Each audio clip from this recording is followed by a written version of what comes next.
Alright, I'm back. Now, continuing on here in part 2, talking about this reboot. And this is from the source, again, at tszdnews.com about the reboot. Continuing on, I left off where they talked about the next-gen capability to the likes of Unreal Engine 4 currently in development for the next crop of consoles, and Frostbite 2 used with EA's Battlefield 3.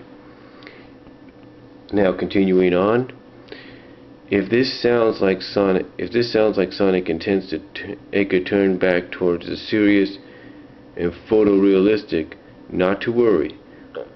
Our source assured that will not be the case. Injecting photorealism is of no concern in this potential reboot. To be sure, Sega team head Takashi Izuki has said as much in recent interviews. But there's a catch, and that lies in the monitoring part. The source tells TSSZ that Sega and Sonic team may aggressively pursue a collection model as part of the reboot. The source claimed the company intends to target the young audience bent on physical collectibles by perhaps going so far as to require physical emblems and collectibles to unlock special features in future Sonic series. An example would be to purchase a Knuckles statue in order to gain the Echidna as a playable character in-game. The strategy could also be used to unlock extra levels. In other words, what they're saying is that if you were to buy, let's say, a Knuckles figure, like say this is a Knuckles figure here, if you were to buy this, then on the back of the box or inside you'd get a code to unlock him in the game. That's what I'm saying. That's what I'm hearing. If that sounds far-fetched, it's not. In fact, it's already been executed successfully. Our source pointed to Skylanders Spyro Adventure as a major source for Sega's inspiration for this model. Released last year, Skylanders featured more than 30 playable characters, but only came with 3 out of the box as physical figurines, as did an interactive peripheral. Remaining characters had to be purchased in stores. When a character's toy connected to the peripheral, which in turn connects to the console, that character unlocks in-game. Skylanders performed pretty well in its multi-platform debut, well enough that a sequel under the same model is planned for release later this year. With Sega's recent commitment, and Sega's recent commitment is in blue, so you can click on that when I provide the link, to expand its Sonic merchandise and the partners who make them, the backbone may already be there to support this kind of strategy. What's more, Sega and Sonic team have already tried this method out, a bit on a much smaller scale, and you may not quite realize it. If you remember the secret statue room in Sonic Generations, it was always Sega's intent to release codes for that room through various promotions and merchandise. That in fact happened on a very limited basis in some territories, despite fans mining the game and releasing all the codes online. If our source information holds, this strategy would be an extension of that. Other possible revenue models our source discussed was for these physical toys and collectibles to have an interactive component with a new cartoon series, or to offer classic characters in-game straight up as DLC. But ultimately, Sega is looking to attract a new generation of fans. The source said. That would certainly explain why Classic Sonic was touted as a one-time deal for generations. But this information also indicates that modern Sonic as we know him is at risk as well.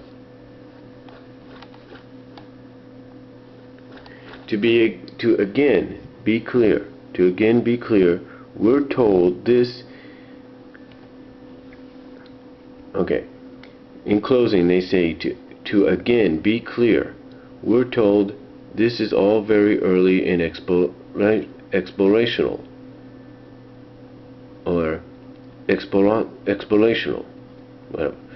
In bolded italic, they go, we've labeled this story as bold italic, we've labeled this story as rumor for that reason. We are, in some respects, just as skeptical as some of the above. Excuse me, I'm a little tired. We are, in some respects, just as skeptical as some of the above as you may be. But we do at least want to tell you what we've learned. It's not unreasonable to expect little else related to this for at least a year to 18 months. Of course, for any of this to pan out, Sega as a company still has to exist by 2014. Keep in mind we've learned of it just a few days ago, before the full scope of Sega's financial troubles was known. And there certainly are a few components above that may become necessities for Sega to survive as a business. Anything more we learn will be passed along.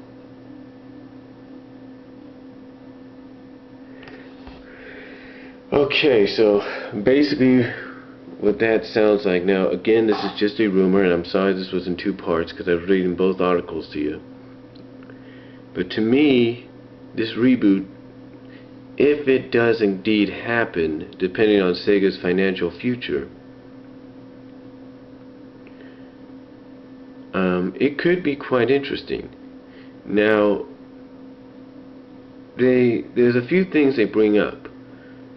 They say there's other possible revenue models for our source discussed. Basically, they say here there are other possible revenue models that their source discussed. As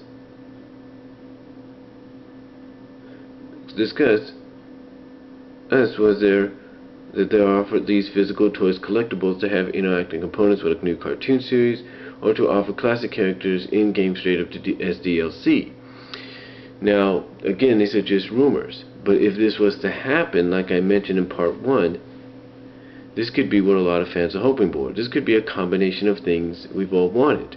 I mean, this could be the opportunity for SatAM fans to finally see characters like Antoine, Sally, Rotor, Bunny in-game and play them. You know what I'm saying? This could be the opportunity. But we don't really know that yet. But my thoughts on this is, until it does become a reality and until we do get more information and find out whether this rumor is true or not, that's all it's going to be. So, comment down below, tell me what you guys think. I'll talk to you all later.